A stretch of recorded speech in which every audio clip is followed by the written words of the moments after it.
Pumnamapu Manga movie review na taramna okcheri. Ngasisu action thriller category de chanba Kuruthi Aattam haiba short film ama mo puduna luxury. Film asi 2022 ki August ki tang manga da release tawkhibani. Film asina fangkhiba rating singdi IMDb da 10 ki manungda 4.2. Times of India ki rating da 5 ki manungda 3 fangi. Aduga Google users na 46% ki like viri. Film asigi director amadi writer Sri Ganesh. Producer Natte muruganantham. Film asida maruweba saktam langniba singdi. Film asigi hero oiriba Sakthi ki saktamda Atharvaa. Film asigi heroine oiriba Vennila ki saktamda Priya Bhavani.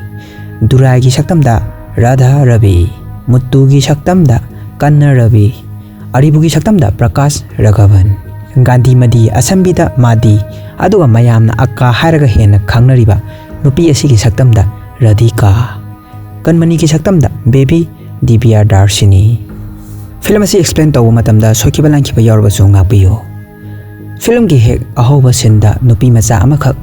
khoitharaba lei pambi ama yengi. Tanjadra school ki bel taraduna oja amana sata sing adubu class a changnaba hairi.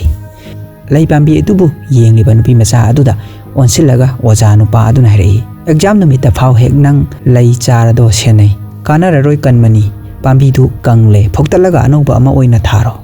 Kanmani namo masa phaba pambi singdi masa matomda maranai mapungfana haujaba ngame. Masigi pambi sidi magi masada awatpana pik thalle sar. Nongmadi mahaksu mayangumna soidana lei chalakhigani. Hoji class 10 gi room da mu lai. Sakti du hobe exam nanglaroi haina chen lai. Mana ka yorokpada exam su hauramle. Mana oja nupi du ubada miss haina kaurame. Maduda Vennila na kaidaure sar hairai. Tasingbadi Sakti du hanjin class 12 fail oiduna chahi kaya ama haugrabani. Aduna ni miss aduna ma bu satra mandraduna sar kauribado. Somda Kanmani su question loina khumbal loire ma atopa thabak ama su lei hairaga ma ki answer je du pesilamnaga thokre. Somda Sakti du hangniba wahang du karino amata khangdraduna hakam wawa challaga leiringai tanjadra mapandagi sena saba jet ama langsilakpadu phakto olaga karino haiba yenge tawbaga Vennila na ukhiduna lawkhre. Sakti na si tuta kari iribna amukta yengjage hairakpada Vennila na kaigi chit tawrino hairaklame. Sakti na aina hajaribase amukta bhab tabiyo. Vennila na marak thatlaga amu sauna hairai. Nang aingonda makha tana yam khumakano yam thuna hawkalu. Tanjadu da headmaster na thongnawdagi kari tawre nila hairakpaduda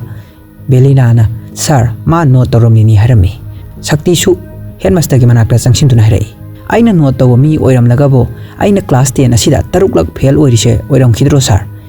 Aigi maramdadi sir na su hena kumna khanglamnagani. Vennila na si adu headmaster da pisille. Adubu si adu phaktoluba matamdadi iramliba wahai adu thabak ama leire yamna thuna lao haiba oirame. Si adu thongnawda langsilakliba nupa adu Sakti ki mamanaba saik oiramle. Headmaster aduna thongnawdagi yengtharakpadu ubada saik tu chamlamba sur machaidu phatlangthoi. Adu ubada headmaster aduna Sakti da mo onsilaga hairai. Noise hojik phawba ahongba kari amata leitene ko. Mathangsinda Madurai gi Central Prison da amo ulai. Nupa ani khak jail adu da leiba mi sing aduna chanabani haiduna mana masing yawba bora khaw ani puraga lai. Setu du magi bora khaw du thamlaga nakalamada laikre. Police amana somda ingit tawraga bora khaw du hangdo hale. Henjana pi adu dagi huk khara lokhurai. Tawriba mongdu setu na lona urame. Tanjadra nupa amana setu da nang kuti natte sangi kambura hanglaklame. Setu na natte hairamnaga prapap chatpa hawi. Nupa aduna mo kaigumba khulaisi sida kamdawna pusilai haiba hek khangnaraklaba nakhori du huksina thingani haraklame. Setu du somda thorakpada karuna du yam harauna brother ai ngasi thadolagani haina pau tamlaklame. Aduragi karuna du ma thadokpagi pau du ponu samida muk tamba chelame. Tanjadro huk paiba nupa sing adu lakwadu da ponu samina harai. Makhoi lakle na tesa makhuta khulai sing ju pairi. Thawai hingna ba chelo. Mayam du kai dona chenari adubu setu di mayamna chelibadugi maikaiga ona tainana niata na tamna lai. Nupa ani khaksu magi matung ilai. Setu na rai.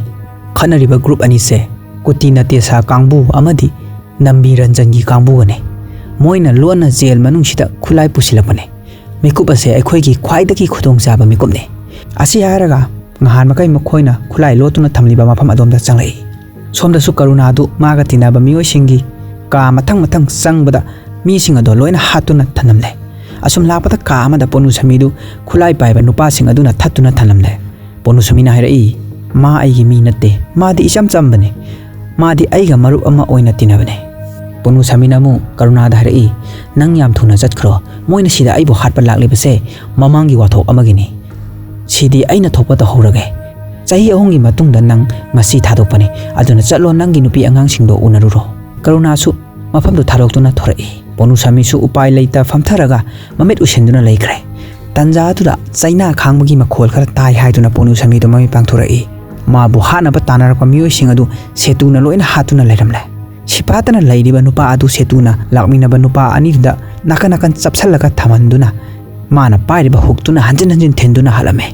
makhoi ahomdu amuk chachike tawbaga Ponusamina harai nang kanano nang naibu kanbiribase aiga punna khongloi oiba pambagira natraga nangse khunekla hojik sinasi kabadi sanapam da mulai ngasai sekna athuba thabaga man lairi haribadudi kabadi sanana ba oramle opponent team singna team captain jawdrabadi sanabagi registration tawba yaro haibadagi Sakthi bu sekna kawba lakbane registration loiba ka Sakthi na karem kathaina na hairai hojikti registration ju tawba loirabani na aikhoiga sanaba kibaga ichatkeba yarane wai du tabada mutugi mamanaba Arivu na sauna hairai nangna nganglibado kanadano akhoidara Sakthi na mu hoine noidani ne adu kaidau seba Arivu na makha tage tawbada Muthu na hairai Sakthi kanadabada khanaba hono Sakthi na mu khanabasibu kanana hogene aikhoibu tournament asidagi sanaba lefanaba honaba imahut nathawna laina field da mayona na ba honaba yadro segna mu yamsu hairunu da Sakthi chahi nipan se aikhoibu amukta oisu maithiba piba ngamjadrabani makhoise aduna trophy launa ba honaba da upai ama natraga upai ama torokpa tabani hojik team anidugi maikaida ongkhanare Sakthi na khon kanna lauraga hairai thangaliba khuttu thado Sakthi na Muthu da monsilaga hairai nang akagi machani haidana mafam je nang ne hekta palabo Muthu du mama palakpadu da hape saurap Sakthi haina laurai aduga asawulu phatharaga makham tarai hiram sida ima pusilakano chahi nipan se maithiraga lakpagi aikhoi nungaitaba phawrabasu aikhoi thauna hanba leitana noiga lamba ba dum thoraklibasini nongmadi aikhoina soidana kagani asi haramlaga Muthu du magi tim putholaga thokre mathangi sinda government liquor shop amada ulai Durai do yungang thaktuna lairi nupa macha ama sekhilaktuna sopase hamagi matam pung baroda semdokhre aduna wai do mapung phadringai da Durai na adu kaidoraba government gi karamba achawa sangnano aigi yu thakpagi matam semdokpa ngamdose tanjadra police ahum khak laktuna mafam duda leiramba mioi singkhara hatlaba tungda Durai gi manakta changsilaktuna nomaina kakhre somda nakalda Durai ga lakmina ba driver dusu lumduna leiri nupa aduna amuk makhatana taaduna lairiba Durai da nongmai em tamlakpaga Durai gi driver aduna yu bottle amana langlakpadagi nongmai em tamliba nupa adugi makokta pankhre nupa aduna chaina khangningai tanja adu lauraga Durai bu puduna chenkhre policing adu mapanda thoke tawbada ngasagi nupa macha aduna mapandagi thongon sinkhre policing aduna thong adu phakaraga thorokpa matamdadi gari adu thawbuna halamle asumna Durai bu mafam adudagi puthorakle thawdoktugi matangna nupa amana akagi manakta laktuna tamli aikhoigi mioi kharasu sire aduga Durai di ICU da leiri nungthin jarokpada magi tangtaba phima khanglagani nupa amana mo police singsu clue amata leiti harai yamna khulingba kambu amagi khut jaramgadra haibagi chingnabadi le akana mo Durai na wakhal laktringai manungda police ahum do faraga ifamda sinagadabane aikhoigi thabak thawramda moina khut thingjinba horoklabanina makha taraktanaba tawba tabane hoji akagi kambuna makhoi ahum adubu kanna thiba laknari aka hariba nupi asi mayamna yam kinaba nupi ama khangni mahaki baking da keng mayam ama lei aduna maki mayokta kanamatana lepa ngamde somda kabadi sanabam ta leiriba Muthu da call tawduna Durai sokle haina paw tamlaklame Muthu na harai Durai angle do kashu tawroi aina thajai aduna mana gyan laktri paw se Arivu da khangagi kumse nungthingli matam yore Durai da nongmai kaplamba police ahum du so masak khanglai aduga amuk Durai adu kashu tawtre haina Muthu da paw piraklame wai du tabada Muthu du masadu khara yang thoi phone thambaga mana Arivu bu nakala mada putholaga paw tamlamme akadu Durai gi manakta ki sauna thori police ahum du sutungda khut pullaga khuru kulhanduna thamnei makhoi ahum adu thawai hinglaroi khanbada masadu ipa su pakhale tanjadu da Arivu ga Muthu ga su yoklei nupa amana Arivu du mapana leiriba room adu da pusin khre akana nongmai satolaga makhoi ahum du hek kap ke tawbada police amana akka korokpadagi mapanda thokre akana harai Hojiti nang police ki aseng ba sakham do uthorak lene. Police aduna haibigano aka aina aka ga loina rakli base chahi yamla bane. Aka namo aina Durai ga loina rakli basiti chahi kon manga sura bane. Police makhoi ahum dudi aina kaidang da hengna khak thamloi. Aise mathangda moigi target oirabadi yare. Noina pamadu pangthoklo ai kai shu ki ba leite. Akana sumna harakli basi police nu pa aduna hojikti police ahum dubu kanna ba hairubagi harakli bane. Police aduna mo aina hairibase amukta tabiyu aka masi tarai ba case oiroi. Case SCP-0 ki masanupi gi matangdani. Magi masanupi do college tour amagi Madurai da lakbane. Maduda Durai gi masanupa Arivuna mabu molest tobane. Wafam se ekhoina Durai da su hairabane. Adu ma thawa sade. Mana case asigi matangda lokhalakpa thaboksingda ayerapan piduna da lakbane. Mana aiha madi gi right hand ni Madurai se mana panbani haina adum aki akhang nanghanbane. Aduna mana ayerapan tawrabanina Arivu gi matangda asumba wail purakpa ngamdre. Tauriba thabaksingse akada nungaitaba leinaba tawba natte aina hairise amukta wakhal tabiyo somda mu akaga machanupa mutuga wari hari Arivusu nakalamada chathoktuna leiri makoina sanariba wari do taribane mutuna harai ima Arivuna tawkhriba thabakto lale haiba isu khange imagi minungsi phangdana hawrakpada nattana magi babana sumabu phajana naukon biraktabagini magini haibada khoina tana kana leiribaga ima aima bo kumna senarage matung sigumba thabakse amuk hanna thogalaroi aduna yarabadi magi mathakta case amatta palhanbirano akadu wa amatta haidana chatpa hobada muthuna ima haina kauropada amuk lepi aduga makhatare yare mase puthokro aigi mangda amuk hanna magi sakche olino akadu Ramesh ta monsinduna hare Ramesh ai makhata na Durai ga thabak amata tawina ba pamdre hujik Madurai asida ma karimta oidrabane ma aigi thabak ki potharo haigro asi hairaga akadu chatkre Arivu tu thawai nungaitana wa khara haiki haiduna akagi matung inge tawbada mutuna khamlame somda akadu asawba sakpam amaga loinana laktuna ngasagi pharakpa police ahum du kaptuna hatkre nomai kapagi makhol tabda mutu du pakana chensilai akana hirai sinatana atopa pambai leitre haibadi police ahum adu hatkrabadi Arivu gi mathakta thigalangna ba kanamba leiroidoribani adugi mana halaba tongda sinatana upai leitre hairibado Mutudu Arivu pudan tholai Arivuna akaga wari amatta sage haibaduda mutuna hairai hojik madugi matam natri aigi tung ilau asi hairaga Arivu soro chingduna mu puthorai Arivu sauna mutugi khutu intolaga hairai ain hariba sinang tatabra aigi pase ka shulaitaba mitam amagum ohenge haribra mutuna sauna hairai nang crime ama tawrure na sana khangdro nang jail changba pamliro mutudu asawbudu amu phatharaga makhatari itaw nang mafam sida leiraga hena sauningba haibado oirakani lao chalase mathangi sinda kabadi finance sanabdu ulai sanariba match adu Muthu amadi Sakthi ki team ani ne asum sanarakoda Sek ki turn tarai Sek tu Arivuna phage haina tawbada yamna haisingna kaurumlaga nanthoraki adurage hojik match adu Sakthi hoi kambuna kaduna trophy laure Arivu du mina trophy lawkhiba duda mathwai inungaitana chatpa hawbaga amuk hanjilaktuna Sek ki mamaida khubangna tharame mana tawribadu ngasai ki manungda Sek na mangondagi nantholaga chatkibadugi khoirang khoisaunabagine Sek ta khopangna thabaduda mutusu kaino tawribadu haibagum he haina kanna larokname Sakthi su sauna Arivu da khut thage tawe mutu amadi judge mayam changduna makhoibu khamdoi Sek na tapna harai itaw manaruranu chanaba tawrasi somda su karuna du thadokpa numini magi nupi amadi magi machanupi Kanmani du mabu lobo lai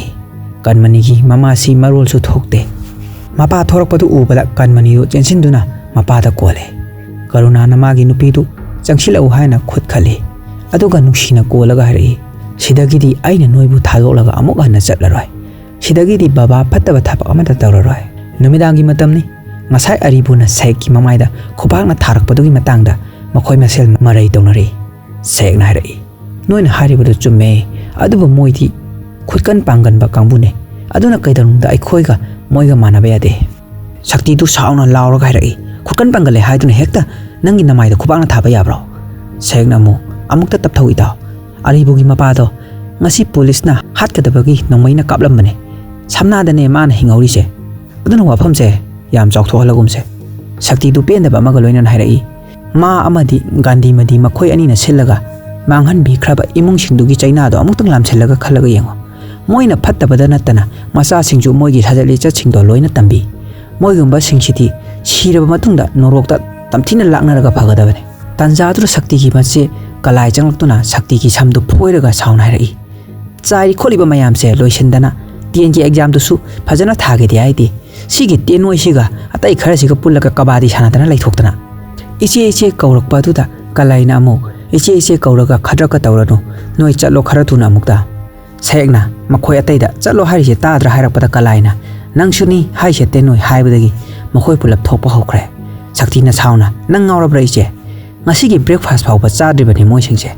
wahai du tabada kalai du mathoi nungaite makhoi bu amu koksinduna pija pithak tawrame kalaina haira i saba thakko matam chang nayo Sakthi gi mamana ba amana adugi ne khoina sida laklibase kalaina mu kabadi tournament lawrokpagi selduna noi kai tawge khalino noi masel chabi thakpi tawraga loisindoira Sakthi namu seki mase du mathang thada luhongdoini aduna seldo aduda oina sidanarani wahai tu tabada sek tu momo nolaga Sakthi da yengai Sakthi du chana wakhal hape tawraga harai kalai aina hanjin nang chak thongmada churidar du setkanu haidro sek namu asi selaga kaidawrage mangonda pakchari siti Sakthi namu asi polyester ne stop taga thongbo oire aduna soi ngangodra pakhaline sek namu kashu khalu noi taw afaba midi kashu tawroi matam pummada alana ngak senbigani he somda somu akana magi khongbu mayam duga punna meeting tawre akana haira i hojing mafam sida Madurai gi makok thongba mayam loina sure aina lao haibada lakpi bagi damak thagat chari ngasi Durai da police na khut tharakle jail da su nambi rajan gi kambuna kutti na te sangi mioi singbu hatkre nupa amana marak thalaga aikhoi gi mishu mamang da thawai thaba yaukre ne adubudi nupa amana mo hey nangna aigi inaupa hatkhraga hojikta nangna nangi kambu sibagi wari do nangla ligi haribro hojik mafam aduda marai yanarakpadagi charangna ba thorokpadagi akana sauna manak aduda leiramba ising khujai adu makhada kanna thadaraga hairai aikhoina tawriba business asidati I tana ba khutokna ba haise adum yawradabane adubu kanada bada khutsa pangthara thabdi tawridabane aikhoi masilgi marakta laman khumnabagi wakhal leiba haibase afaba thabak natte noigi marakta aingonda target tawba mi yawi haiba ai khanglaba natte aina hairibase aingonda attack tawrakani haina kibagi haiba natte noigi khanbibagi haibane aingonda signage kaidonungda khangano numit kharnagi matungdane Sakthi du hospital chanaba semsari mahaksi Madurai gi government hospital amada ward boy oina leibane mana chalamda aduda machena manama singna semba hidak tu piduna harai hospital da ibok ama kanna lokhui haibado sigi hidak se mangona piyo Sakthi namu ibok ta nanga amukta su unaba sunatana machena mu aikhoi gi ni haibada imung manung gi mi ni haiba amata laitre aduna aikhoina thengnaruba tinaruba mioi khutima imung manung amagum khangadabane hospital dani Sakthi dagi senior khara oiba ward boy amada good morning bro haibada karisu khomnakte madura Sakthi na kai aina good morning hairga nangna khomdrino harakpada nupaduna sauramna nangi mahut sillaga aina thabak tawrakliba je kyang goire aina nangonda hanjin haidro thabak lepkanu adu oirabadi nangi thabak se aina permanent tanaba simbige haina ngarang su nangi michangda wa ngangrubagi ai khonti jai Sakthi du hoji anaba yengiba kaduda nupadu ga changlai moina changlakpada Kanmani amadi magi mama mapa su leirame Kanmani du masa ngamdabadagi hospital da lakpane nupaduna hairai yengo doctor Sakthi thabak yawnina lae aina ma je matam chana puraklabani ngasidi wahai du tabada intern ki leiramni ba doctor kangbu tu su noi madura senior doctor aduna tumi leyu haibadagi tumina leinakre doctor aduna Kanmani gi nungai tabadu hanglaga Sakthi da hairai pharmacy leifamdu moida takho aduga floor singse sengdongnaba to Sakthi na pharmacy leibana kal adomda puraklaga makhoida hidak tu pirame maduda Kanmani na hairai brother ngasai moina nangonda karem nabi badu kashu nungai taba phawdra Sakthi na nokre tawraga hidak se matam chana chatho doctor na nang numit kharani da pharani harakpane Kanmani namu adui wado akhoi baba da khara haibiyo aina naba se baba se thawayam nu wajarabane wahai tu tabada Sakthi na Kanmani gi khajai da siklame aduga magi ming hanglame Kanmani su magi ming harba tungda Sakthi gi ming amuk hanglame somda muk Sakthi na nakalamada lakpala Miss Vennila du headmaster amadi angangi mama amagana ngangduna leirambadu thengnare maduda Sakthi na kaidawa yawre hanglame ngasagi senior ward boy amaduna hairai exam fail oibaduda wajana chairani kibadagi hu thaklibani law changla o manungda Sakthi du manungda changlai angang ama gyan manglaga hiptuna leibaduda chensilaga pakhana hairai kaino tawribasibo sapon machungka pithakhrabosibo nubaduna mo amukta tapthaune nangbo nang tawrise heroin awaba tabada heroina yam pakharpado adu yam male nangi acting se Sakthi na mo phagi ga tawrakhinu bro hingba changbagi wani tawri base aikoina thawai se kanna ba hona pham thoktro nupa aduna mo nen police tu hu oi boy khanduna thaklu bane kaishu tawraroi ngehak lerga gyal laklani tawbuda pu sel khara hena phangna ba moida kai kai haijin doini Sakthi na mo menungsi khara su laisiko ai amta akupado hairuke asi harga Sakthi du thokre nupa aduna khamba su tadre Sakthi du mapanda thoroklaga yam serious taba sarga hairei menin manga khak chontharam labadi nupa macha siki punsi je kai orangoni tambangamde adubu hujikti aina kanna honaduna kaishu thorogori tawdre wahid tabada headmaster duna Sakthi bu konsille aduga Vennila da onsinduna hairei Sakthi se maths ta hanjin hanjin fail orine exam fail oiba khuding mana ga hu thaklabadi ngana hu gelo na ma thaklani Sakthi na mu sir aibu hanjin hanjin thagat pado amukta lepiro hana dai thawai ga khara nungai ta leiri sida hena nungai ra headmaster duna Vennila da mu onsilaga ain hairi se pangai haiba sunate kai guma nupa masa se phatanung da thoklam nabadi ai khoi su awa phamda ta doini nangi thabak tu phau tat pe yari bane Vennila du thawai nungai tan hairi sir aina makhoi da punishment piri base mogi punsi lambi da afaba mi ama oina ba hona bane chida kari kai be yorok ki sir angang sing bu afaba lambi da purangna ba hona bada yamna jakshin ba misak amadi adong mathau ta bane asi haram laga Vennila du chatkre Vennila na thawai nungai tan chatkebadu Sakthi tu yengduna lehawe mathangi numini Sakthi tu mamana bagai ga pulle sayakna hairi itaw nangi thamoi da phawdu hekta hayu kidobe Sakthi na mo kaino nangna haidubo amukta tumin layo madi ojane adugumba yaba natte mamana ba manamo tawri sengo wahi wata de gem lanjada ba chamsamba mi ga sadana Sakthi na mo ai te sengna tarang challe kaino haipam khangdre si matung isai ama amuk sai Sakthi na Vennila ga naksina na ba hona badu su ulle aduga amuksu mamana ba singna propose tawna ba haibada mana pangda bagi yada bagi mawong su ulle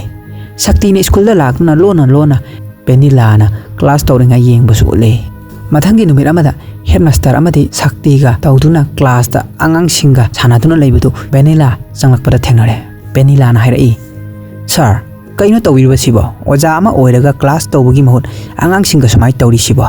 mathangi sinda Sakthi du mamanaba singa pulli mana thawai nungai tan hairai aigumba mioi amada mana nuksiba phawrakani haibase kaishu oiraroi taba wani asi haram laga thokre mamanaba singa dusu magi matawadu da thawai nungai tan lehori somda mo Vennila du mama gi photo du da khurumlaba tungda mapa gi chak tu pipalai chak tu thanam laga wa machet ama phawba haidana thokre Vennila ga mapa ga makhoi ani si kaya phajana kauna ngangade mathangi numini Sakthi du hospital da khara thengna lai ma he ubada senior ward boy aduna kaidobugi thenglakdino chalo anawa patient ama lakpane admission gi tawdobo thabak singdo amukta tawruso Sakthi na changlakpada nabagi pukhalakliba misaktu Kanmani oirame magi mapa Karuna na haire numitra ngani shure laihok tawlaklibase adubu hanba koba karisu leite magi laina layong sisu karino haiba hojik phawba khangba sungamdre atopa hospital khara su pururabane adubu kaisu kana balaite mana ai kidi pumnamakne hiptuna lairiba Kanmani na haire baba ai kaisu tawroye nang admai pakhatkano Sakthi nang namukta baba se pakhatana bagyan tanbiyo Sakthi na kaisu khaluno yam thuna pharani magi anabase asi haraga admission tongnaba details hanglame maduda Karuna gi sinpham karino haina songlame Karuna du tumina ngahak lei aduga tapna hairai ai thabak ama thiri bane wahai du tabada Sakthi du kaino bahap taba ngamdre haiklame Karuna na ai numit humni gi mamangda jail dagi thorakpani Sakthi du okay haram laga thokre Sakthi du amo asomdagi sayakna yam thuna law haina call toroklame mana chaluba matamdadi film yengbagi oramle mamanaba mayangba leiringai tanja aduda kananongi call ai haiduna paikhatuna wari charubadadi Vennila gi call oirame Vennila na mabu ngasi nungdin unasi haina paw hairakpa oirame Sakthi na hara wafamdu mamanaba singda tamlame tanja adura Muthu ga Arivu ku su film yengba lai adubu Muthu di mamana athubada lau haiduna call torakpadagi chatkre Sakthi hoi ubaduda Arivu gi mamanaba ama changlatuna film yengdoi to ticket ti yawbra haina kareng ko thaina ba usitaba mohulai hojik film hauramdai ngaha kata ngaire hol manung adu changlakpada Sakthi oina phamnaba set adu asapon maku kengna chingba pumdai taisinduna thanamle tanja adur Aribuna film hobagi mayam langna rakpada mana kanna lawdu Sakthi na ure sittu mahamadi magi kambuna tawba soidana oigani haibasu Sakthi na khanglame Sakthi du sauna mai hore adubu mamanaba sing aduna थेमलगा होल की मपान पुथोरई सेगना इताओ अखोई चलसी शक्तिना कईगिनो मुक्ता हायुने नंग मा असुआम कीरिबसे ngha nongmasu nangonda khopak tharakpada ai oina sauningki nangdi tumina dum lei sayekna itaw ai gi semabu kibagi natte nangna bhab tararoi setche moina ka tukaran tawbasidi yare tawjarasanu ado aina haidosi amukta ta akhoi babado aribu gi mapagi press ta sahi 35 thapak tawrambane aduna ne ngahan akhoi gi khutta kabadi mes maithira bahwa usitana ingonda khubanga tharibada waidu tabada sakti du sauduna holom da mu glass bottle ama paidona changlai glass bottle aduna aribu gi makokta thongkre aribu amadi magi kangbudu saktina i taba makai phudare aribu du chenchi ge tawbada saktina makutta pairaga chingchinduna makhajai da khobang amuk tharame segna sakti bu khamjilame ngayaki manungda police laktuna sakti du pharaga pukre somda su Vennila du sakti lakpa ngairi ngaida sakti gi mamana ba ama laktuna thokriba thodok mayam du tamlamme mathangi sinda police station da mulai mayoi khara sakti bu hana balai tanja adura mutu su yoksilai ma yoksilapodagi sakti hana ba lakpa nupa singa du moina pairam ba thang singdu mutu udana ba yapsin khre mutu du police station manung yorokpada hoi mai haida bi sakti da khut tharai sakti na mutu gi makhut tu phar ka rai nangi nushiraba marupta kanaguma mana khut tharakpada nangna nungai da ba phari ba dumaina aisu chamana na phari bane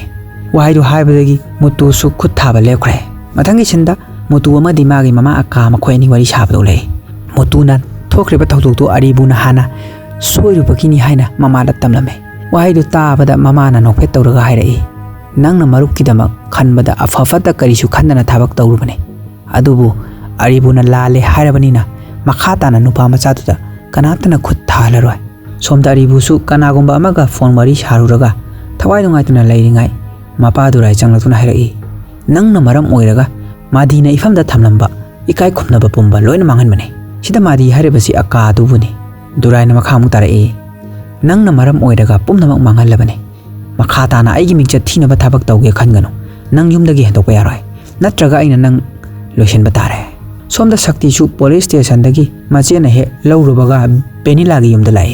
Vennila du wa masir amata ngangdana sakti bu khut samlaga puthorai aduga get phawba thindurai sakti na hairai nila nangbo engonda kaigum khara haiki haiki badane Vennila na amu ai kaisu haninga leite asi haraga Vennila du changki ge tawbaga sakti na mu ai khange nang kaigum khara soidana hainingi haba Vennila na thawai nungai tana aina nangonda wa haige khaluise tasengna aigi aran ba wakhalne sakti na marak thatke tawrakpada Vennila na yare lepo ipa na maram oiraga punsi che awaba kaya ama sumayong na raklabane nangsu aigi ipa gumna soidana aingonda kok sahan ba awaba pigadra haina aigi isa sida akiba ma phawale waidu hairam laga Vennila du imung changduna thong singkhre somda aribu du thawai nungai tana wakhan ama munna khanduna leiri mathangi numini police laktuna sakti gi yumda thiba humba chathabada ganja leirambadu thengnare adudagi sakti du phaduna pokre court ta putholaba tungda sakti du numitra mangani gi remand laktharame magi masiana mabu thadonabani haiduna araiba sana lupa kaithokpa laknari police ama da sakti gi masiana mathomoi sengna wari libadagi police aduna idea ma haige asi taw haibadagi mache du mutu ga unaba laklame mathangi senda mutu ga mama aka ga wari sari mutu na harai ima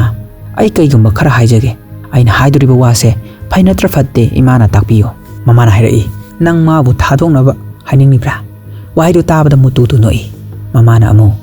hojiti nang achumba aphaba haibasi kaino decision lawba ngamle nang na sumaina gyan tarakpa je yam nungai asi haraga mama du thoki ge tawbada mutu na nofet tawraga adubu aka gi ayaba ma yawdragadi waidu tabada aka du am onsilaktuna harai asuk sangba jahi kunmanga se miyam na ibu aka haina kobiri nang khaktani aibu aka kaudribase mathangki numini mutu du sakti unaba lai mutu na sakti du hayeng thadol ani haibada sakti du mutu da thagarpa phongdorak lamme mutu na harai sigi matung dagidi aribun su nangonda karisu tawhalaroi aduga nangsu mangonda karisu hairuranu asi haraga chatke tawraga amu hanjilaktuna mutu na harai aina sillaga nangbu tharokune haibase nang kanamta da haigano nangi marup singda bo haigano aduga lambi da thengnabadadi hanagumna adum yegnaba oisi asi haraga chatkre mathang sidagi khange madudi ngasai sakti gi yumda ganja thamjillambadu aribuna sillaga thamjinba oramle mathangi numini sakti thadokpadu magi machi khakta lai mathangi sinda sakti du magi hanagi hospital gi thapak tu lai masi amada ungduna phamlaga lairingai da Kanmani du changsilaktuna hairei nang yamna thawai nuaitapa male maduda Saktina aigi marupsing loina kainare Kanmani namu adudi kaigino numit kharani jail da lairupagera adugi bo kai suwaruno aigi marup oise aishu aigi babado jail da lairui haiduna kanamtana aibu marup oise yade mekuba adudagi makhoi ani marup oikhre mathangi sinda Arivu amadi Muthu du gari amada punna lai Sakthi thadokkhibagi matangda wari sare Muthu na hairei Sakthi do thadoknaba honabada mi mayam ama kana dono wano me haibata aduga sel chu lak phanayam ting male kaisu khalono mado nangi Yeknaba ni haibada lamba chade maga onsinnaraga manaba haibse aikhoi ki ijat tana bathawane Arivu du wa masir amata ngangde Muthu na makhamuk tarai wa khara to sungango ka yorage ma jail da dum laikhiba dubudi jail da ki thoroklaga mayamna noknabaduna hena ikai doine ganja yolambagi phai haidana hojingma mayamna su kaisu loina ninglaroi yam phattaba mi ama oina su lawrtabane mathangi sindak Karunaga Sakthi gadu wari sare Karuna na harai rocket somu nang hana maming taram lagani bom sabada expert ne moina political leader ama so hat khrabane adubu moina aigi imung manung fajana yengchin birakani khanduna marup amagi mating tawbani khanduna political leader hatpado aini hairaga aina jail da laikhibane adubu laibak thiyudagi somudu encounter operation amada hat khre adudakiti aibu thadok pinaba kanasu laikhide aigi nupiga aigi isagana aibu thadoknaba kochen chenke aigi nupise marol thokte adubu mana achawa sangsingi makhong kolaga aibu tharoknaba haijaba yaba haijaki adubu upai laikhide hojik aina pamli base thabak macha ama tawraga aigi imung manunga ni tana laibasini sigi matung Karuna du kalai amadi Sakthi na sinduna private company amada security oina thabak tawhanbadu ulai mathangi senda Sakthi ga Kanmani ga wari sare Kanmani na harai Sakthi amukta khallaga yengo kaigumba ikhoina yam nungsiba mi amana asoiba ama tawre khalo asoiba tu sum khanjilaga leibaduna hena maru oibra natraga ikhoina yam nungsijariba misaktuna hena maru oibra wahayu tabda Sakthi tu magi lapna khraba mamanaba singduki nakta chatle Sakthi na harai noi khudima aiga marup oibasina noida su khudong thiba tagadra haina kire natra adubu aidi noi mayambu misyamna tawe mathangi sinamada amuk Sakthi gi machena thabak tawriba hotel aduda ngasai Muthu ga unanaba idea pirakhiba police aduna Sakthi gi macheda magi sanagi liktu pirei adubu kalaina mogi family gi problem ni yarani haraga lautre mathangi sinamada amuk Muthu hoiga Sakthi ga lambi da gari thaine adubu hanagum yanadabagi mawongda utli yum hek yoropaka Muthu na Sakthi da call tawraga ngasai lambi da thengnabadu kawba pharak tabagi kawdabani haina sengdurai Sakthi na su adugi bo kasu kaide boss hairami aduga makhoi ani harau harau phone da wari sabagi mawong su ule asuna mayam mangda makhoi ani Yeknaba oina uhalabasu yam toina phone wari sarame mathangi senda Kanmani gi manakta hospital da Vennila tu lai Vennila amadi Kanmani du wari sari ba mawong adu Vennila gi maramda Kanmani na loina khangambagi mawong ni Sakthi na Vennila bu mapanda mu thindurai Sakthi na hairai aiju aigi thamoida phaurakpa singado Kanmani da asum wari lirubani Vennila na mo Kanmani ubase aigi pilingai matam do ningsinglai asi hairaga Vennila do chatpa hoi Sakthi na wa khara haigi haiduna khame asi hairaga senna si Vennila na box amadagi mage pilingai gi photo sing memory mayam do yengmuda ulai aduga ngasai Sakthi na mangonda hairakhiba wahai sing adu background da hairai nangi nanaopiga wari sabadagi loina khangle nangse matam pumbada momonta nulaga lei hai madugi momon minokto amuk halakpa sitani aina lining ojeri base mathangi sen amata Muthu da Sakthi na chithi amaga phurit amaga tharai chithi atu da hariba warolna boss nangna aigidamak tawbikhiba mayamdo karamna thagarpa phongdokani ai khangde ningthina phajana thagarpagi tanja su phangde adubu ngarangdi aigi phurit laiba chatle maduda nangi su phurit ama aina gi pige haina khalaki adura aigi phurit siga machu chap manaba phurit che nangi su gi boina pikhibane aigi ifamdagi samnaba gipse loksinbiyo mathangi silamada Sakthi na gari macha thauraga magi machena maningda tonga hara horok chatkibadu Arivu na urame adu ubada Arivu du mathwai nungaitre mana khaluribana jail da matam khara lairurabani na mayam gi binok machada Sakthi du nungai pham khangdana lairamnadra khalubane mathangi numitu Arivu du matha sana phamlingai nupa ama changlatuna chema pirai aduga hairai ponu sami hanagi aphawba gundane aikhoiga puna thabak tawminarambane nangna pamliba thabak to mana mioi kharaga loinaraga ilai laina pangthokrani तौबदबु थबकसे नंगी बाबादी खंगन बयादे असी हरमनगा नुपादु थोखरे मथंगी नुमिनी अरिबुदु पोनुसामी उनबा लाई पोनुसामीना अरिबुबु कोलगा हरई ममांगदा आइना नंग उखिबा मतमदुदी नंग आंगांग याम ओइरी मथंगी सिंदा पोनुसामीगा अरिबुगदु सेतु उनबा लाई सेतुना मीदुगी details पुंबा हायरओ हायरलमे मथंगी सिंदा शक्तिदु फिरो लोइसिना मुतुदा कॉल तौरक्तुना बर्थडे विश पियु हायरलमे मुतुना विश पियदुना कई प्लान लेगे हायरकपदा शक्तिना मांगोल ओयु हायना विश पिरो हायरलमे मधुदा मुतुना कई थबक लेरे हायरकपदा शक्तिना नोफेट तौरगा बेनिलागा उनरुदोइनी अदुना मंगोंदा प्रपोज तौबदा थौना ओइनबनी हायरलमे मुतुना मु फुरिति कई मसु लितोइनो हांगलकपदा अंगौबनी हायरकपदा मुतुना अदुदी nghan आइकिनेना गिफ्ट पिरखिबा फुरितुगा चमानाबा नंगी फुरितो लिलो अदुगी अंगांगबदुना हेना नंगोंदा पक्सनी असुमना शक्तिदु फुरित अंगांगबदु लिलगा बेनिलागा उनबलाई शक्तिना लाकपदा बेनिलादो रेस्टोरेंट दुदा मांगजौना ngaiduna leirame मुतुसु मांगजौना शक्तिगा चमानाबा फुरितो लिलगा नाकलमदा फमदुना लेरमी शक्तिदु मुतु उबदा ngai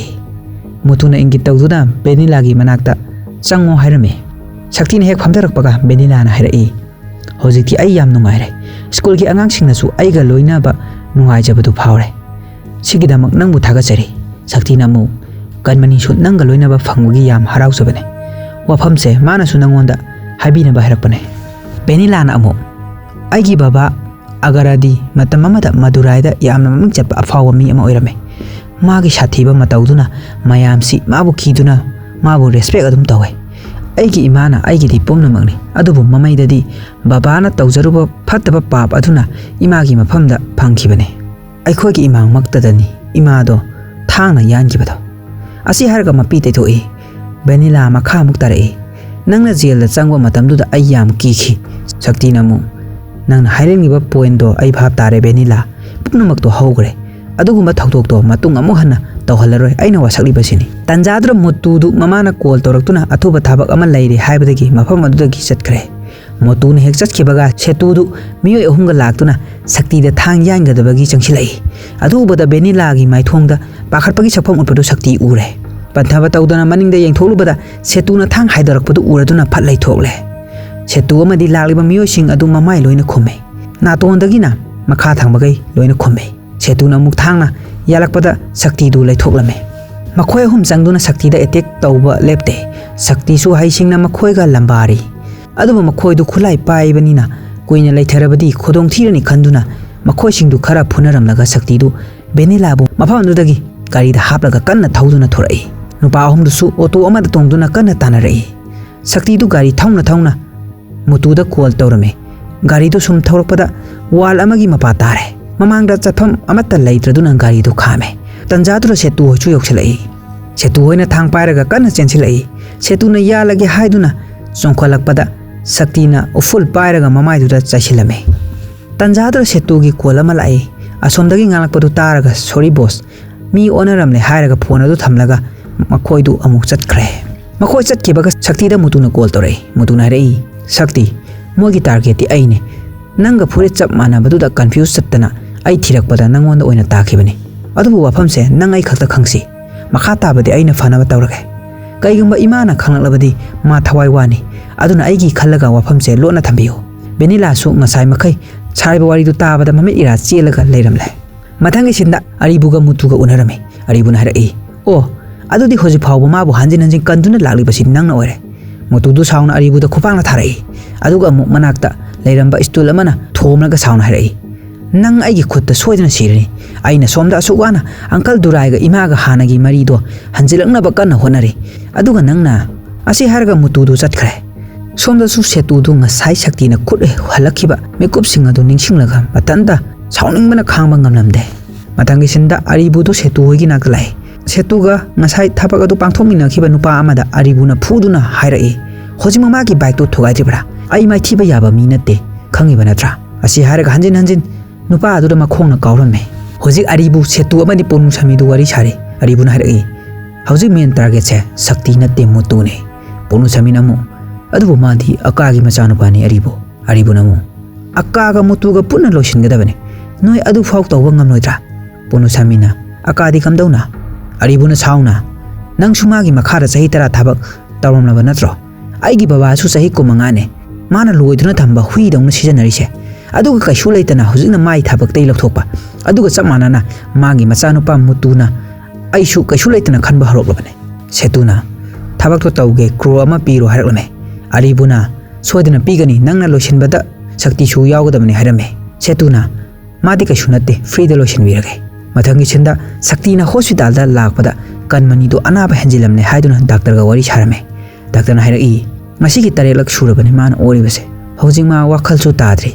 मागी मिहुसु याम नेमना हुल्ले करी ओइना नारिनो हाइना थिदोपदा आइखोइसु अवाबा मा ओइरे मागी लायोंगसे असोमदसु करुणाना सिक्योरिटी ओरिबा मफम अदुदा नुपा अमना गाड़ी मनिंग हलकपदा गाड़ी मचा अमदा थेंगबदगी करुणाना साउना लाउरगा चेंछल्ले अदुबु नुपा अदुना करुणादा खुपांग थारमे मयाम चंगदना नुपा अदुबु खामदोई मिनिट खरा होगिबगा करुणाना थवाई नुंगाइतना अमु यिंगथोरकपदा इराब लानादना खामलेबा गाड़ी अदुगी मनुंगदा पोनुसामी अमदि सेतु फमबदु उरे करुणाबु गाड़ी मनुंग अदुदा फमहलगा वारी सानरी अदुबु करुणाना मोइन हारिबा वादु याबा ngamloi हारगा गाड़ी अदुदगी कुमथरगा चटपा हौबगा सेतुना हारई मिनिट अमता ngaikho करुणा हुजिकी कार मपुदुना नंगोंदा खुपांग थारेबदो करिगिनो खंगब्रा माना सेल पाइबा नंगना लाइरबा ओइबगी माना सेल पाइबदुनासु अचुमरान थीदना अफाउ सारेबने सिदा अचुमरान हाइबा अमत लेते सेल लोई ngambane आइन हाइरि थाबकसे तौरबदि नंगोंदा आइन लुपा लाख 10 पीगनी नोमगी मतम पीगे अदुदा नंग वाखन मुन्ना खल्लो नुमिदांगी मतम अमु उलई करुणादु हॉस्पिटल लैरिबा मचानुपी कनमनीगी मनाक्तुदा लैरगा वाखल अमदा ताउदुना ले कनमनीना बाबा कैदौरे मदुदा कैसु तौदे हाइना कमलाई कनमनीना मु बाबा नंग इंगोंदा प्रॉमिस दो मदुदा मपाना कै हाइना प्रॉमिस दो हाइनो हाइरकलमे कनमनीना फना वारबसु बाबा नंग फत्तबा थाबक अमु हन्ना तौररोय हाइना वासौ करुणादु मचानुपीगी खुबाक्ता मागे मखुतो थमलाई मपाना अदुना तौरपदुदा कनमनीदु momo नोक्चरमे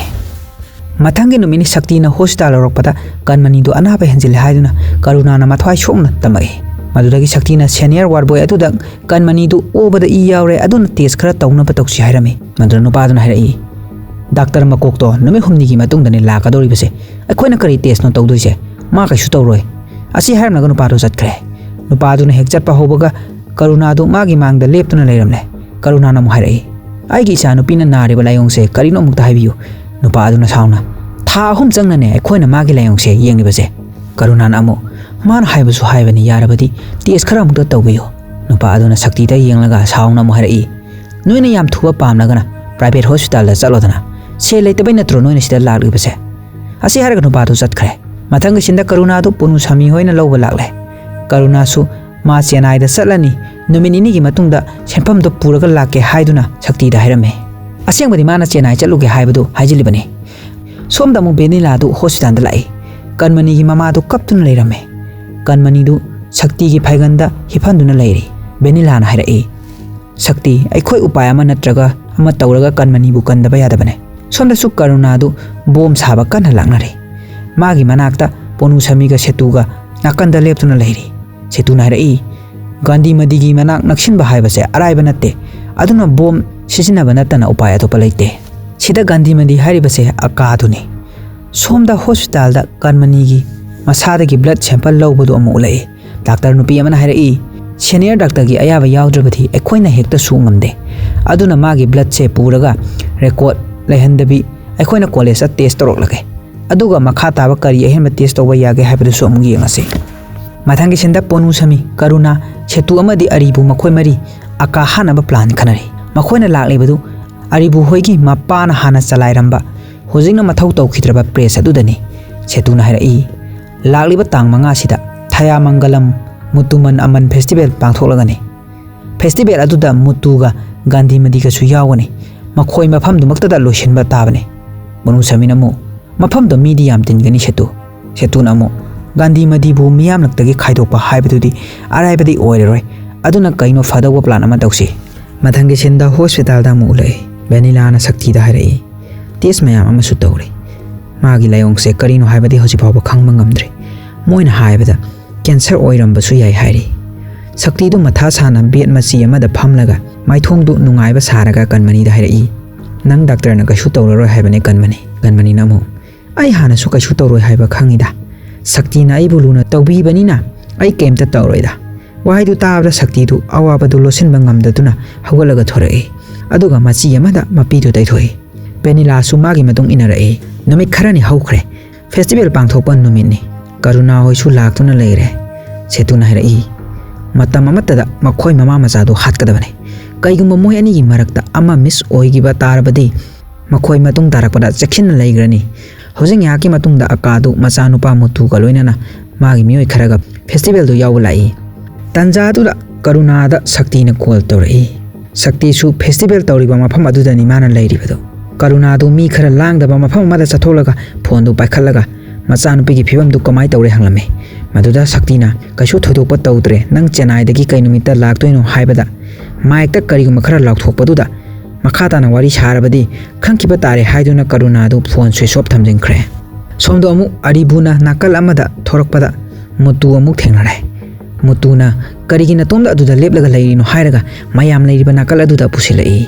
makhoi ani na lakpada akasu haipet ngak ilaga kawamlaga asomda laigi thoramdu hongnaba sem sakre akana leiriba mana adudani makhada bom phumlibado hauzik laigi thoramadu hogre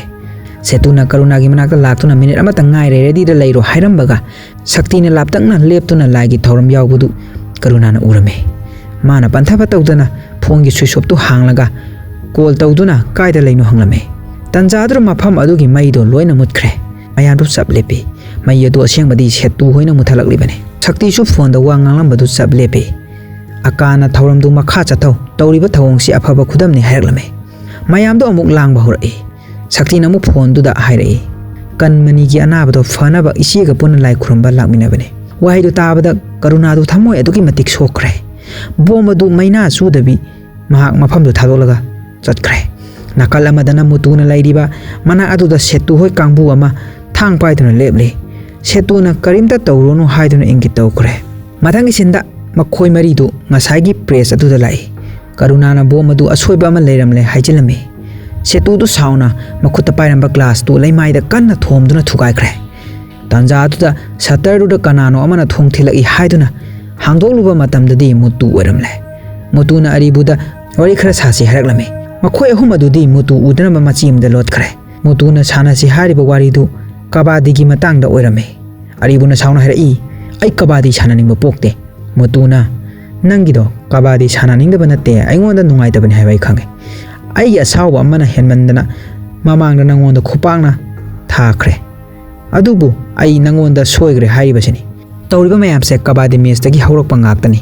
ado kuidana kabadi tournament ama tawgadawre handakti ekhoina trophy do soidana lawgani makhoi ani na sanani wari du moi ahumna nakal amadagi lona taribane asumna kabadi tournament du handakti Muthu hoi kambuna lawre mathangi sinda Muthu ga Sakthi ga unarame Muthu na harai match to thawoina nangna ekhoida kahalagi khallaga kahan manatra Sakthi na mu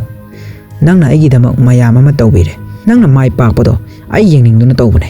Muthu na saurapna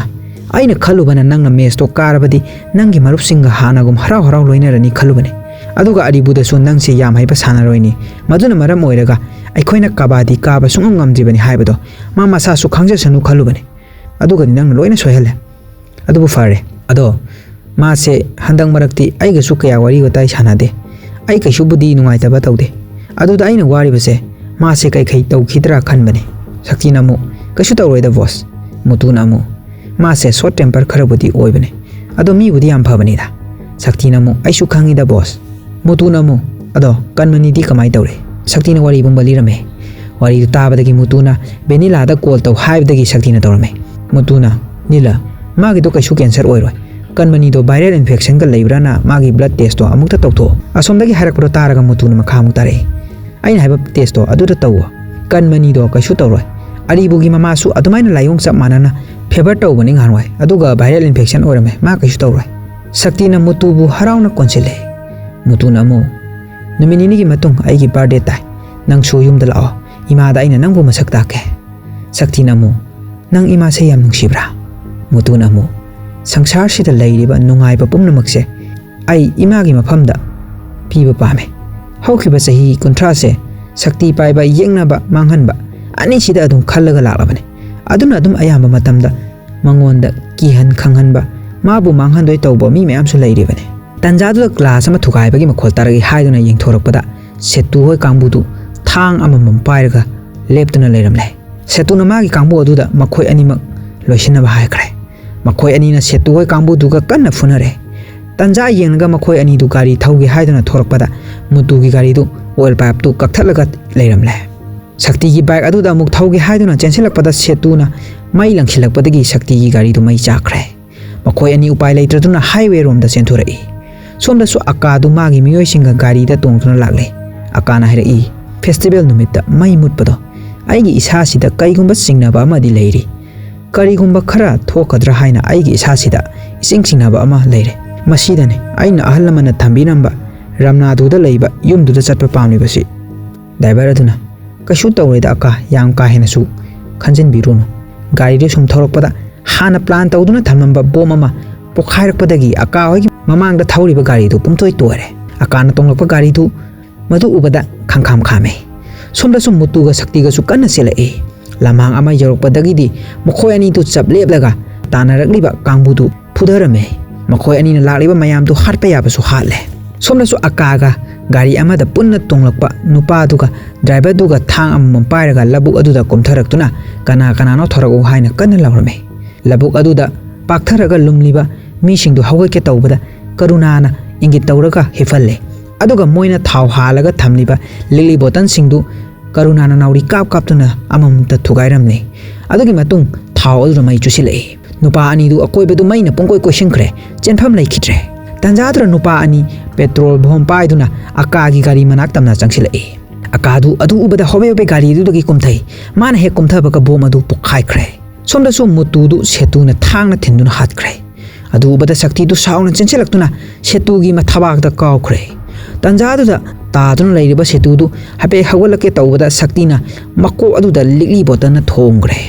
somda su karuna ga loina na nupa ani du akadu sikhraba haiduna yengba changlai akadu ublaga taduna leire nupa ani du hek changlakpaga akana mamai phat leithoraklaga thangna thinduna hatkre akadu yamwana hawalaga phamduna amu sorok matai da yungniba pilar macha adu da nga aduna leikre tanjadu amu karuna du akabu hatki haiduna changsilakpada akana pairi pathangaduna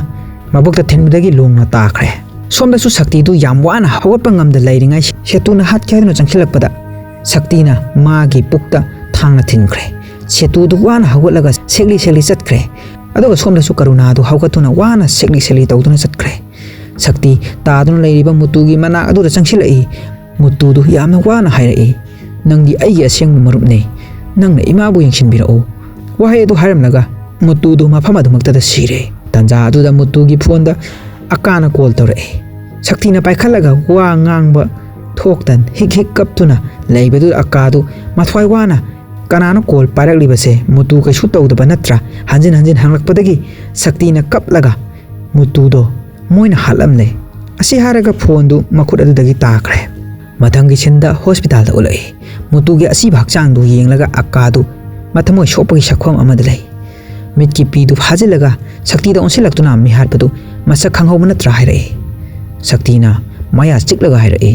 ai magi masakti phajana khanghaudre adubu mabu thiraga hatriba makai ai wakal se engnaroi akana mo ai gi mitki pi se khangjin dun thamlebane maha ai gi khutmakna hatkani tanjadura aribu chensilaktuna Muthu gi asiba masadu kholaga kappe tanjadu maktada aribu gi mapa Durai sulai akana hairai hojik thawai waduna tengthabagi matam natte misakto athuba matamda thigadabane police singchu yokselakle police officer amana hairai aka city manung su kana check tawri makhoi ani do sokre haibadi khangle aduna aikhoina hospital singda su changduna yengle akana mo aibu hana bu honaramba misakto ai hana kaidano ama ugre aduna criminal case ka mari leinaba police da leiba record sing adugi photo do ai yengba pame mathangi sinda amu karuna du asokpatu khumjillaga hospital da lai doctor hek thengnabaga magi machanupi Kanmani du kamai tawre hanglai adura doctor nupi aduna Sakthi na numit chupa ama mabu phajana yengsile harlame karuna du thaga chari haramlaga machi aduda magi asokpatu chaina khangnaga ngahak amulai hoji Kanmani na hibliba ka aduda kanano ama changlapagi mawong ulai adubu mi du kanano haibadi uthokte somla su Sakthi du wheelchair aduda phamnaga mayanga wari sare Vennila na hairai Sakthi nangna liri wari se tabada tasengna kiba phawre Sakthi na mo kiradi engondagi lapna layo sekta mo onsilaga Sakthi na hairai yare noishu chatkhro sekna ꯑꯗꯨꯃꯥꯏꯅ ꯍꯥꯏꯗꯣ ꯀꯩꯒꯤꯅꯣ ꯁꯛꯇꯤ ꯍꯧꯖꯤꯛꯇꯤ ꯑꯩ ꯏꯁꯥꯒꯤ ꯑꯁꯣꯏꯕꯗꯣ ꯑꯩ ꯈꯪꯖꯔꯦ ꯃꯇꯝ ꯄꯨꯝꯕꯗ ꯑꯩꯅ ꯃꯤꯀꯤꯊꯤ ꯑꯣꯏꯔꯒ ꯂꯩꯈꯤꯕꯅꯦ ꯅꯪ ꯑꯩꯕꯨ ꯑꯃꯨꯛꯇ ꯉꯥꯛꯄꯤꯌꯨ ꯚꯦꯅꯤꯂꯥꯅ ꯁꯥꯏꯛꯀꯤ ꯋꯥꯗꯣ ꯂꯦꯞꯄꯨ ꯍꯥꯏꯔꯒ ꯁꯛꯇꯤꯗ ꯑꯃꯨꯛ ꯑꯣꯟꯁꯤꯟꯗꯨꯅ ꯍꯥꯏꯔꯛꯏ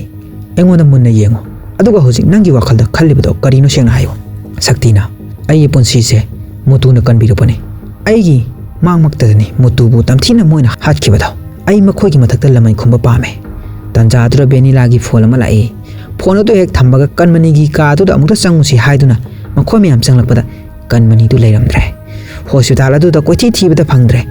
ꯑꯗꯨꯕꯨ ꯁꯣꯝꯗ ꯅꯥꯀꯜ ꯑꯃꯗ ꯀꯔꯨꯅꯥꯅ ꯃꯆꯥꯅꯨꯄꯤꯒ 마기 누피가 부르가 마시 아마다 로토나 레이버도 울레 마시나 딱바디 ngasai Kanmani manakta changlakpada masa utkitaba nupa adu karuna oiramle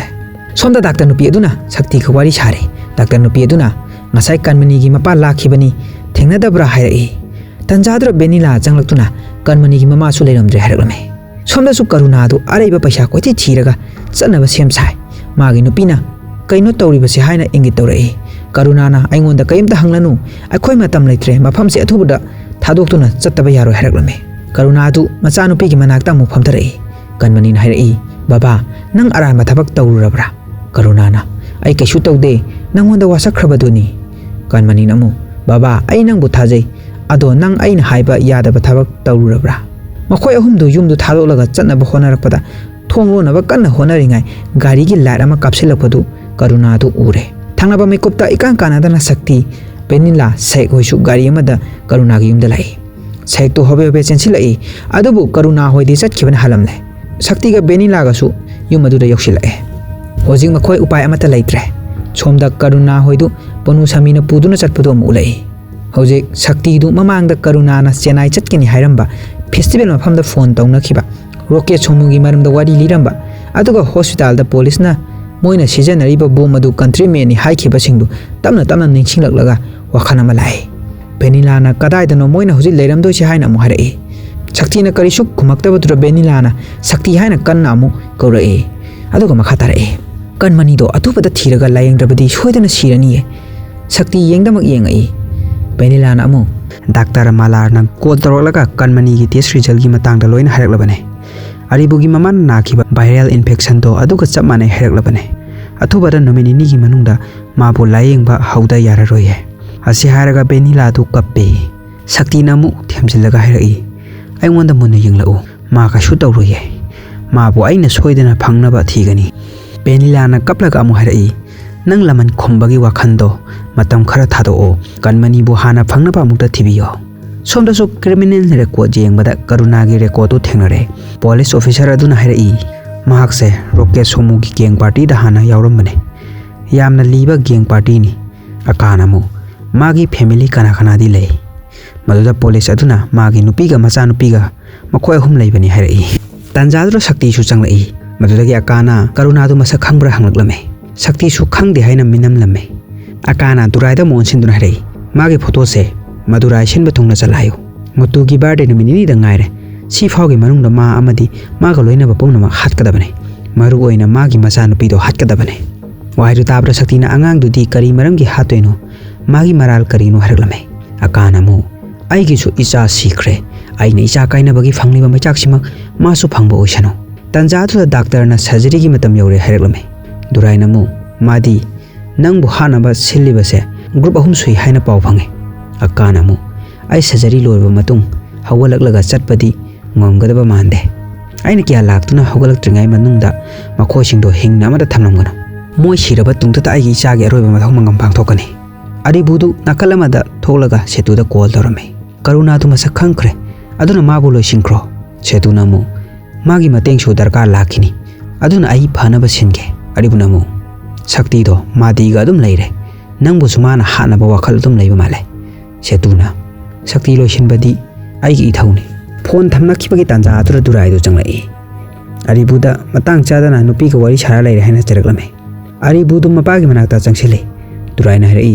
hawjik thawai war ga leibagi kana ba leire roi chalo car do thawdo makhoi loisinaba tawruro phone thamna khibaga setu du karuna gi manakta laktuna wari sare setuna harai police ki record tagi thigatlaga nangi details pumba makhoi gi makota laikhre nangna nangi nupi angang puraga kayam sangla chatpa yadawre punsi chuba nangbu hatri phawba moina nangbu adum koithi thiraga leirani Noigi imung manung pulap halani haina moina warep laukrabane. Karunana magi nupiga machaga di icham chamjabani hairaklamai. Madura setuna hairai. Tauriba thabaksida menungsi haiba amata lainadabane. Nangi family shape oina laigi hairabadi Gandhimadhibu hana loisinba sinatana atopa pambai leite. Somdasu Saktina Gandhimadhigi manaktagi thorakpada Vennila na Karuna wante lauthopagi sie paituna laibadu Sakti da ulai. Sakti na hairai. Sigi matangse nang kanamta da haigano. Vennila na wa haige thorakpada Sakti na marak thalaga amu Karuna na taurido lale adubu ma moiga khutpu oiduna chatminabadi natte. Vennila na adudi ma sumoina amu hatok pikhidoira. Kanmani na kamdauba Sakti na mu Gandhimadhi na imangda leplebasu lai mangna aigi mangda leplebasu aina Kanmani bu khudong thiba amata tahaloi. Hojing mafam khuding Karuna gi photo ngakta ngai khare police sing na sulambi achat awok che kanna tawri. Masi da su lona mi hana bagi saktam ulle. Kanana karigi halibanu haibadi utte. Somda Karuna amadi setudu nupa amana makhoigi asopa singdu hidak thari. Nupa aduna hairai ai doctor tamba horomnaga loidena tolokpani. Setu se aiga jail da thengnarakibani. Nupa aduna Kanmani gi masatu check tawraga hairai. Lahau khara leiba natana thoidopa kaisu leitre. Hojikidi aina hidak thakrabani. Ayuk amuk dos ama tharase. Setu namuk ponu samida hairai. Sakti hana loisindaba yararoi. Ponu samina amuk nang Sakti gi wakhanda khallaga adum leiraba malene. Mathangi sinda Muthu gi aroiba mathau mangam pangthokpadu ulai. Akana Arivuda mai chuna bahiraklame. Arivudu nungaitana kapsinne. Akana mai chubadu Sakti chu yauna bahai. Adabu Sakti na Arivuda nang adum churu haina inge tawbadagi Arivuna churame. Mathangi sinda Sakti hoi kangbu pulap leibadu ulai. Sakti na Kanmani fangnaba thidaba yadabani hairaklame. Maduda saikna moidu yamna sathiba mini aikhoina kaibu ngamduino hairaklame. Wahaitu tabada Sakti tu asawa sakpam amada saikta yenglai. Aduga phamlamba adudagi phu hawalai. Mana chatliba adu sek oina khami adubu tade. Gari du thauge haina su hange tarokpada magi gari da thau yubadu urei. Tanjadura Sakti du phone ama lai haiduna paikhale. Aduga phone aduda athuba matamda manang nakpada lairiba market aduda lau hairai. Sakti tu tabli lai. Asum lakpada khangauduna mi amana chenthoroktuna magi makhutta phatlauna thang lelambadu uhaudre. Sakti makhuttu su ina punga ngangna chenthare. Haji ponu samina maya marakta chatpadu yengliba ekhoida ulai. Tawadabu Sakti dadi uhan banatri. Tanjadura Sakti gi phone amuk lai. Ngasagi nupa gi khonjel duna amu yelomda lau hairai. Sakti na yelomda lakpada muharamgi nupa mayam amana moigi chanabigi thorom pangthoktuna leirambadu thengnare. Kol amuk lakpado Sakti du paikhatlaga sauna hairai. Nang aina thengnarabadi na thwaido hinglaroi. Asomdagi phone da mu hairai. Maya maraksida ai leire nari leirabadi lao changlao. Kanna hatli haibado yengase. Sakti du maya maraktura tapna sum changchilakpada nakaldagi thang hairakpadu phatlai thoi. Hojik maya marak adudagi setu du tholae. Tawudabu setu du urabasu Sakti nadi hana mamai du khumdana amukta udribani na masak khangdre. Asum tapna maya marak aduda changchilai. Setu ga maga thainare. Sakti du setu gi mapado khitang hentok khipaga thang na mu hairai. Adubu Sakti na hai singna laithoi. Setu du amuk maya marak aduda changduna lotkre. Handak amuk setu na thang na hairakpadadi Sakti gi furita palaga sagaire. Aduga setu du amuk mirakda lotkre. Sakti upai laitana mafam adu thadoklaga thorai. Setu su yengduna lehore. Saigi number aduda call tawraga mai leithorakpada ponu samina thauriba bike maning aduda setu tongbadu ure. Handakti mamangda mai khumkhiba adumaina matek ama khumlaga thorakpanina Sakti na setu bu ubada masak khanglai. Gari tharokliba maikai aduda Sakti kanna chenchilai. Setu na thang amu hairakpaduda Sakti du paktharame. Tanja aduda Sakti du machena kaurai. Machi adu setu hoina gari thaugiba maikai aduda ni leplibadu. Laibak thibadi machena lepliba manak aduda thaugi berel amasu lei. Madu ubada Sakti du pakhattuna machinda kalai haina sole. Setu na panthaba tawduna lighter adu khelaga thau leiriba aduda langsinbadagi thau berel adu pokhairai. Sakti su machi abu kanna kauraga chenchille. Mathangi sinda Sakti du hospital da matha sana phamlaga lai. Sekna thawai chang hairai. Aina hanjin haikidabro. Moiga manaru nu haidana. Hojikti nangna maram oiraga isigi punsi kari oire. Sakti kari su khumde. Tanjadura Vennila du police amaga ICU room dagi thorai. Vennila na kaplaga hairai. Magi thawai di makhoi mayam changdana kanbire. kaisu khudong thibadi leitre adubu magi masa pumba koktagi ton phawbadi maina sinthongna saklai Sakthi prapra hawkalaga ICU room da chensilli machigi oriba phim adu ubada yengba ngamdraduna sor thabe holaga amu prapra thorai maichangna puba ngamdraduna phamtaraga hek launa kapai Vennila du magi manakta changlai Sakthi na kapli hairai nungti numit khudingi magi makhutna mioi kayagi acha athak semni adubu aina maram oiraga hojikti wahaise hairaga Sakthi du amu kappe Vennila na hairai se aingonda yengo Isiena nangonda hayu haiduna wafam khara sinarapane magi phibam do nangna ohenbani haiduna natomta blame tawjerani haiduna isiena hairakpane adubu isiena nangonda sauningba nungaitaba kaisu leiti haiduna tamlakpane nangna sana tomta blame tawsinganona isiena su amu hairakpane tholiba thodokse nangna maram oraga thokpa natte Sakthi do hekik launa kappe Vennila na nangi naran kaisu leiti hairaga konsinduna thembiri akka su masiegi phibam du hangbalai Sakthi gi manak changlakton hairai laman khumba haibase tangai phadabane hojikti nangsu khanglamnagani nangi wakhandu phatharaga ingna mukta khallo kai maramgi nupa aduna nangbu harpa pamni bano haibadu mathangna kari amuk tawrakani haiba tamba ngamde somda amuk karuna ho imung manung ulei Kanmani su lehau kana tawre Kanmani namu baba nang aranba kai thabak tawrurage karuna du kasu khumde Kanmani namuk su Fattaba thabak amuk tawrurabasu handangna aroiba oiro imaga khoi ahum yam lapa mafam amada satkrase mapana pakhom pidabaduda Kanmani na warauna mu harai aina haibase nang tararoi natra baba ai isa sida fattaba ama thokadra haina wakhal sida phawre kaigumba aina laibak thigradi nang na tomta leurani karuna na amuk baba leiringai nang kaisu tawroi haraklame mathangi sinda Arivuga magi mapaga gari manung wari sabda ule mapana harai Mina khangawdana khut tharakpada nakul hanbaga ngamladro nangbo Arivu namu mina damai tarukladi ai soidana onsenaduna moiga funagani ama oigera ani lo oigera langning balaksano mapana mu sidi nupi angangi wanate kana dabada manglanda dolan sabo oina tawradana kem kana ba mina tinang tanja dro nupa amagi kolai karuna do Durai pumba koiti thire adu phangdi haina nupa aduna haraklame wahaidu tabada Durai du sauna sairaga kola du thamkrai Arivuda monsinduna harai mayamna khangnadaba arorpa mafam nangna jingnaba yaba mafam gadi leibra wahaidu tabada Arivudu sauna gari dagi kumhauragi harai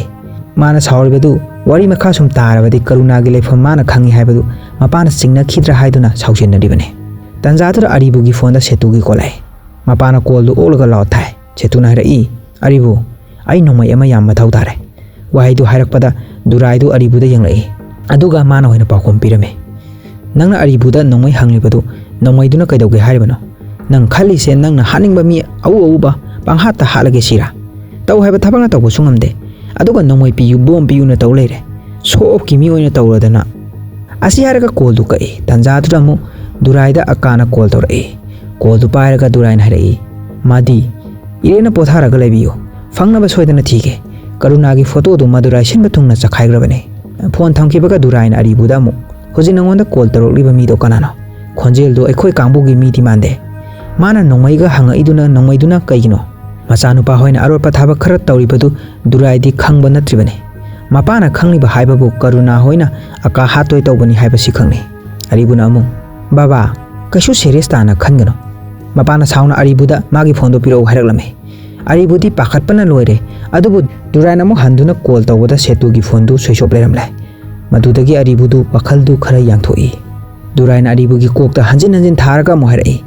mana nongmai piyu hairibado kari marangino yamna thuna hairau natraga noima sel khangnaba kot wahaira aduda Arivuna hoi hairakpadagi adudi kari kono hairau haibada Arivuna hukni hairakpadagi mapana Arivudu gari dagi kumtha halaga nasakto amuk hana aigi mangda ulaganu hairamnaga gari du thawraga chatkre somda Sakthi su hospital gi room amada mangonda attack tawrakhiba maseda attack tawrakhiba Muthu hatkhiba Cinema hall da mana Arivu thina phukiba thodok mayam do ningsinglaga kok thadari mana kok sum thadarakpada hojikti tawriba mayam se Arivu na sinba soiden oigani haibase magi wakhanda laklai panthaba tawdana akana leiriba room adu lai akadu masigi manakta leiribane Sakthi na harai Muthu hatkhiba misak adumaknani kalaibu sigi phibam sida ohelamni base magi miyeng do mi haningbana ngauraba mi amagi miyengni Sakthi na plan pumbado Arivuna sinbani haibamakti akada taktoklamde Adubu magi mamanaba sahektadi warido setnana lire. Sahekna waridu akada setnana lisi haraklame. Maduda Sakthina harai Arivudo akana yamna thajaba misakne. Aduna prokoloina pharakanda khanglakchano. Madurai pumba aina mabu koithi thirabane adubu phangde. Ma yamna sep oiba mafam amada soidna lolaga leramgani. Nangsu munna amukta khallo. Aribuna leiramdoriba mafamse. Sahekna highway ga naknana farm house amadi leibani moige. Sakthina mu madudadi leiramloi. Highway highway city mi ngahakta chaliba mafamnina. Sahekna haife khalaga hairaki. Oh leirei taw. Kalaba salda moigi press ama leibane. Sahi 35 gi mamangda press to chalaiba lepkhrabane. Maduda soidna leirambe yai. Mafamduda aikhoi babasu yaurambane. Senabinaba leitabadagi matam supagi oina shutdown tawkhrabane. Makhoi ani du pantha patawdana mafam adudagi gari du thauba hawe. Somdasu karuna du auto tonaga lakpada mamaida khomliba phido nanthakibadagi auto driver aduna uthokre. Auto driver aduna Durai da call tawnaba lakna ngai tanja adu karuna du auto adudagi kumthaduna prapap chatkre. Auto adugi maningda su Durai finance haina thari. Masina takpadi cheliba auto adu Aribugi mapa Durai gi senthang makhada leiba auto ne. Karuna na moina leiriba mafam du yorokpada masanupi bu he yengbiba nupa adu drug ki mayaina masado ison sondana leiramle. Karuna na masado nomlaga hidak pini haibado kadaino hairami. Nupa aduna siyama puthokuna hidak maming khara iraga Bimala medical da chalo aduga magi ming palu hidak soitena pirak kani haraklame. Karuna na mamai khomlaga hidak puraga thorakpadu mapa chana duna Vennila na ure. Vennila na mabu kaubadudagi mamai laithorai. Tanjadura nupa khara thang paiduna chensilapadu ubada Vennila na chelo haina laurakpadagi karuna du mamai laithoi. Mamai he laithorakpada thang hairakpadu uraduna khonglai thuna phat laithoi. Adubu thang duna makhutta oina khara lenkre. Karuna ju masadagi thang macha ama lauthoklaga makhoiga mayoknarame. Tanja yenglaga karuna du chenkre.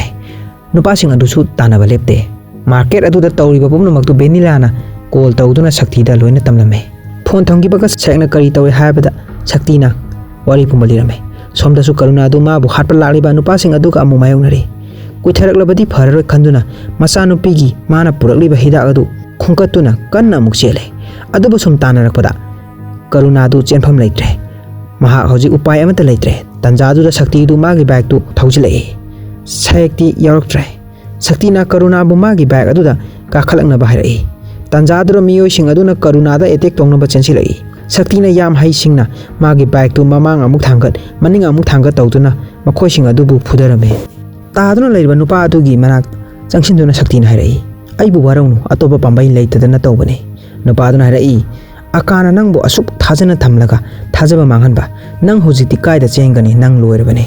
Sakthi do ngahak nungaitabagi sakpham ama tawramlaga karuna bu magi gari da haptuna thawgure. Hojiki taduna leiriba nupa aduna Durai da call tawraktuna karuna chenkibagi wari do tamlame. Durai do sauna hairai noina gunda oribasi kada da oribano. Law aigi nakta namai du da khupangna thage. Nupa aduna mu karuna na chenkibado Sakthi gi mateng na chenkibani moi hojik Kalaba salom da chatkibani ekhoi gi mihoi sing kharana tanakibani. Durai du saubana mai haure. Saubana hemandana kadom chakkino haibadu bo maha phajana tadrabane. Maha namu hanjinna kadom chakkibano hairakpada Kalaba salom da chatkibani hairaklame. Durai phone to thamlaba matung Kalaba salmai kai tamna gari du thawre. Haiba mafam asini mana hanagi press chalairamba mafam du. Somda muk Kanmani du mamana chak inbire. Kanmani na ima nang yam ware ko hairakpaduda mama du machabu mathanung da chena konsinbe. Nakalamadana Arivu setu amadi ponu samiduwa khanare. Arivu na sauna harai. Babana ikhoibu chingnarabane. Setu na kasu pakakanu haraga ponu samida mu. Nomaidu kamai tawre haraklame. Ponu samina mu. Madurai pumba akagi miyoi singna ikhoibu kopsen sena duna leigre. Aduna nomai leiba thokpase yamna khotong thiningai oire. Setu du sauna harai. Hojik sumai wa ngangna leiraga oiraroi. Gandhimadhi hatri phawbadi pothapam khangloi Tanja adu Durai su yoksilai. Durai na so hangbagi makhol tabatuda setuna mafam du mai muthatlaga makhoi ahum su Kanmani mama machana lairiba mafam aduda lumduna laikre. Durai na mai thanduna changlakpada setu hoina thaklambagi churumatek tu thengnare. Aduga amu likli bottle akaibadu su ubadagi Durai du chingnaba amasum hengalai. Durai du ka mathang phawraga laklaga mana mafam aduda lona thamba nongmai adu lokthoklaga maru hanjillaga thong aduda em tawduna laikre. Arivu hoisu maning thangba adomda phawraga chatki haiduna lakpada moina phawduna lakliba ka aduki naksinduna leiriba thongi thongna du matonda turakpaduda Arivu hoidu chap lepe setudi machi amada lumban nang haure Arivu hoidi lumban nang haudre Sakthi ga Karuna ga mafam to yoksilakpada nongmai makhol ama tai haiduna thongnawdagi Sakthi na yenglubadadi Durai na Arivu hoida nongmai em tawdu ure Durai na harai nanguma isha ama phanglubase aigidi laibak yamna thibani mi harpa Arivu na sauna nanguma na pokpa na sana bok kayam phadoino Tanjadura Durai gi phone da call ama lai phone adu paikhalaga press ta pulap lao hairame asomdagi hairpa taraga Durai na sauna mo hairai kalaba salda leiba akhoi gi press tudani apang basa ai location do share taroke athubada lakna bato sanane ba wari du setu suna kalagi tare bane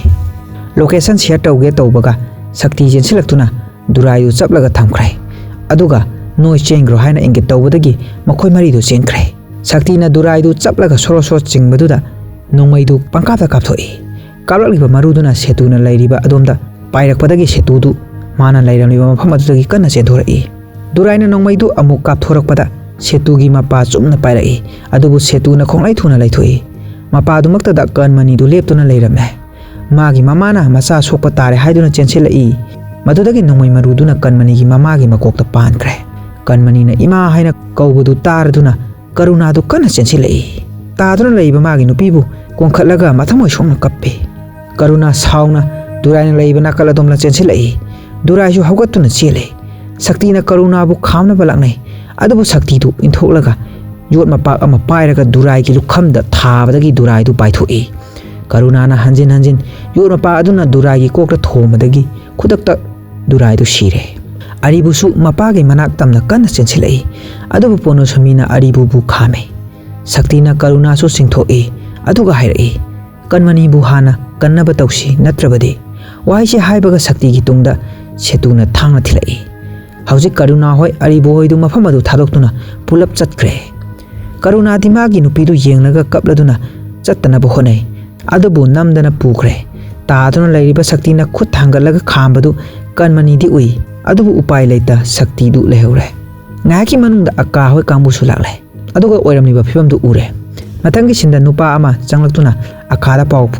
pumbadu tame somda mu Arivu da akana call torai setuna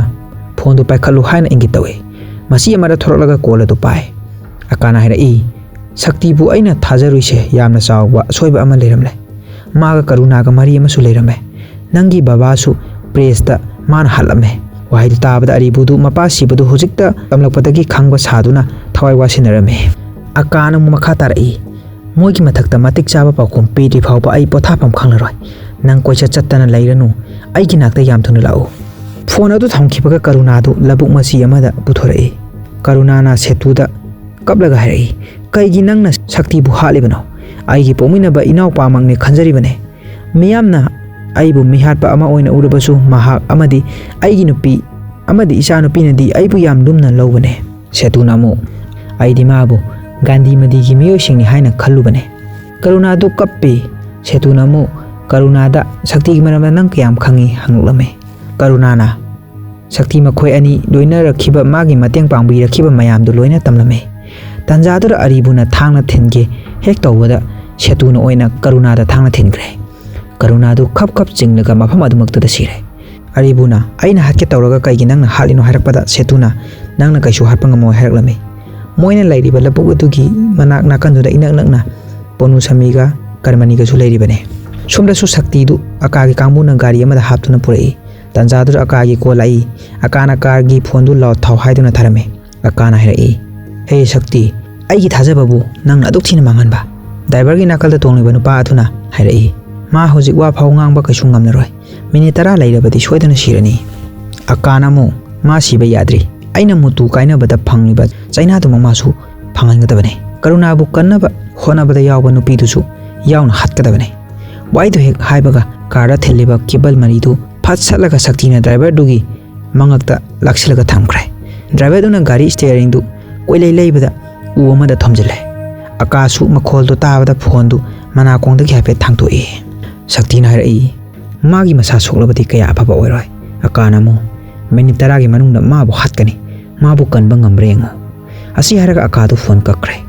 Tanjadura akagi mi khrasu Sakthi na lairiba jaga dro yoksilai Sakthi na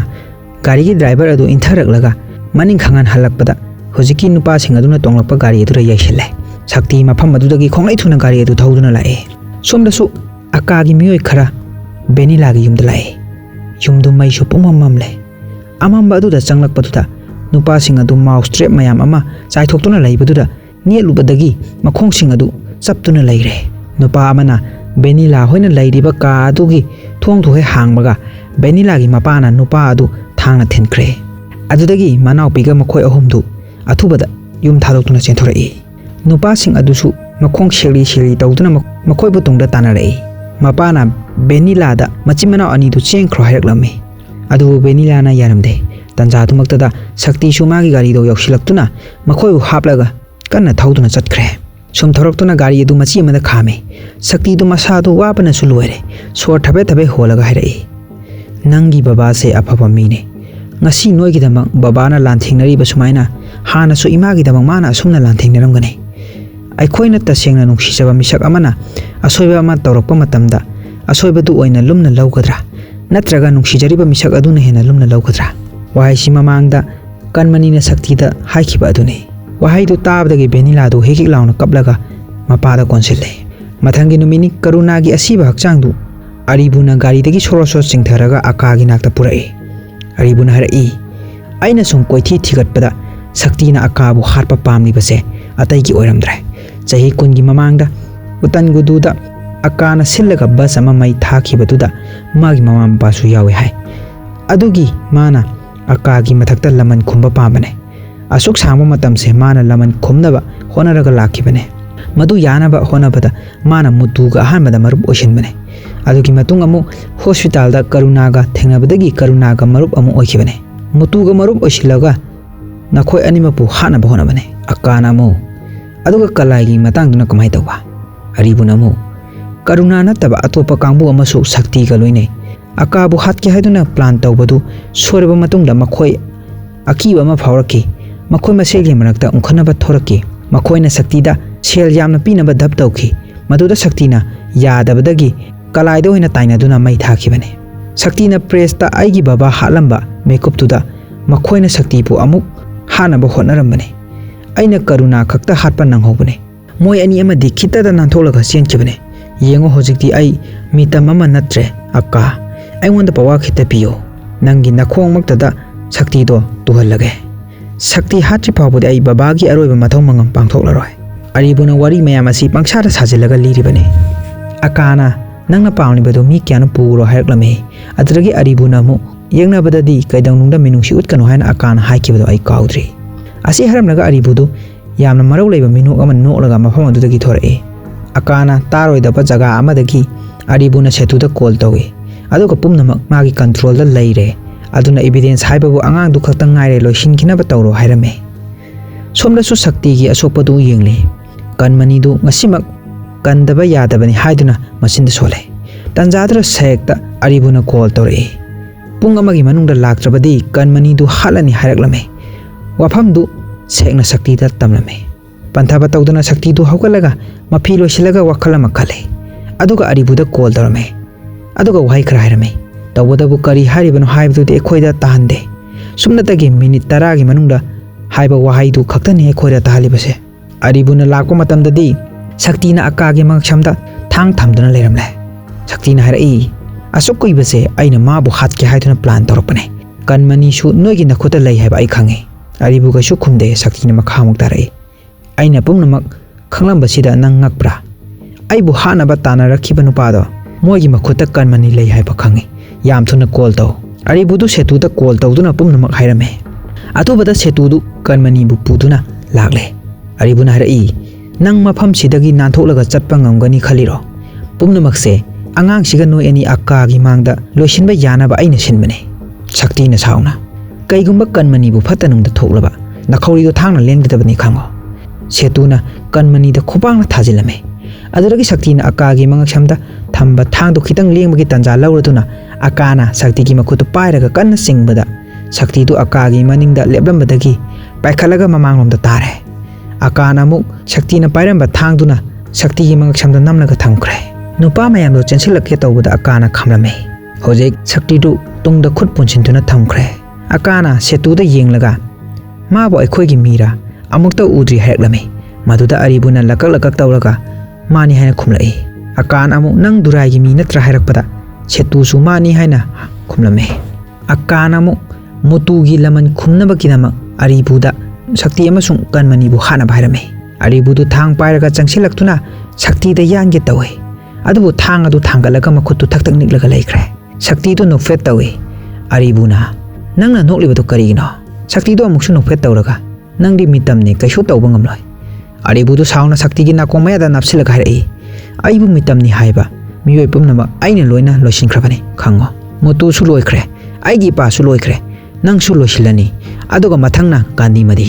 ai pangal solambadi yai adubu koki landadi sida lairiba mayam asidagi aina hen bane khango hojik sina si Sakthi na akagi mangak samda thang thambagi sina du da hangalaka ulai Sakthi na hairai aina haiba wahi amata nangna kaishu thajabiraroi aduna aina proof tawnaba tanja pebiyo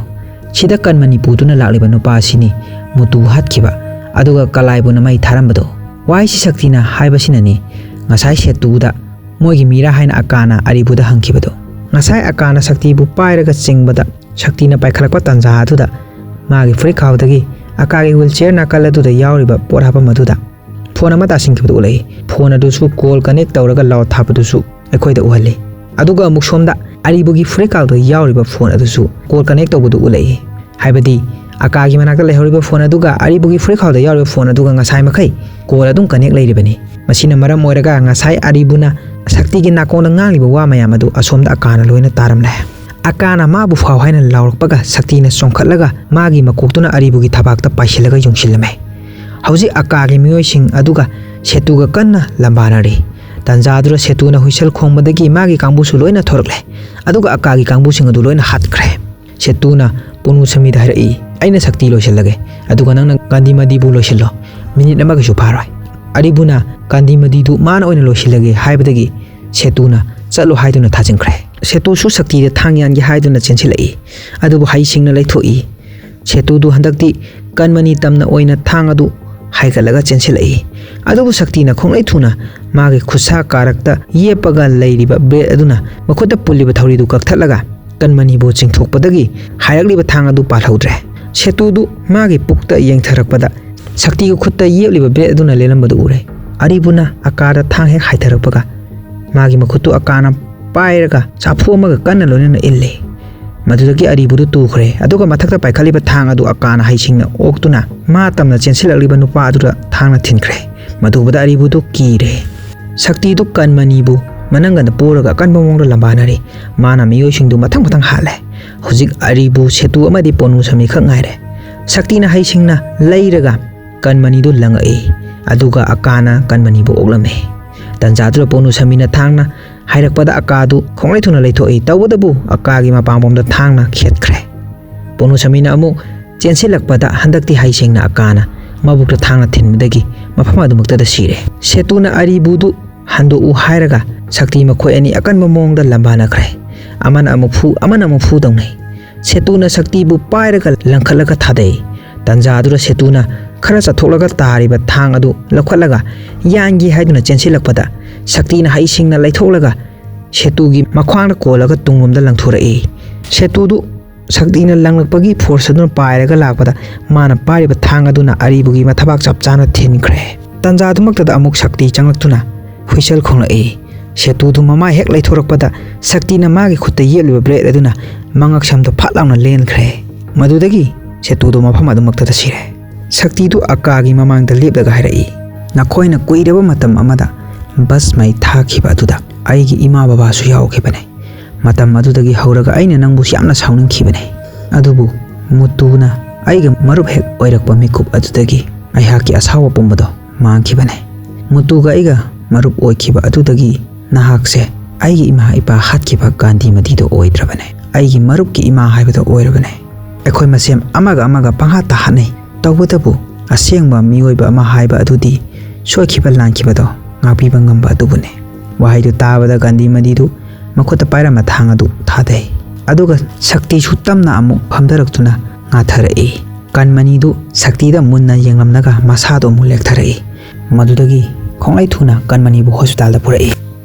mathangi sinda Vennila du hospital da hobe chelai mana lakom matamda Kanmani na bet ki mayayda aduga nakan thaiba bet adudana